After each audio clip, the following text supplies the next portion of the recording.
Hi, my name is Amy. I'm an instructional designer working with the College of Continuing Education at the University of Minnesota.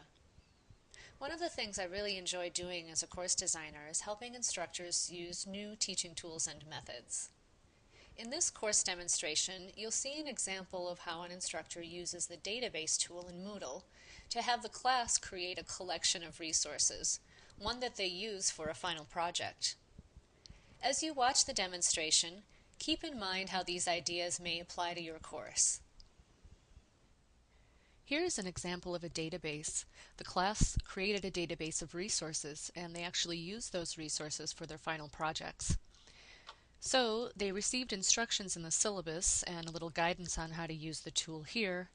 They began by adding an entry each time. So they were to add an entry to this database 3 times during the course, and there were 3 different assignment types that they could choose from each time that they added an entry. So you can imagine doing this in your course and replacing your assignment types here.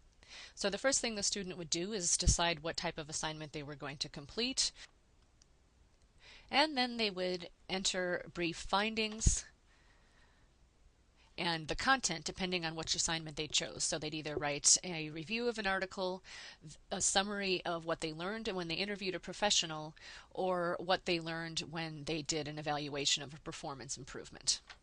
So you can imagine this sort of thing in your course, to just change the fields to customize them to what you were talking about in your course.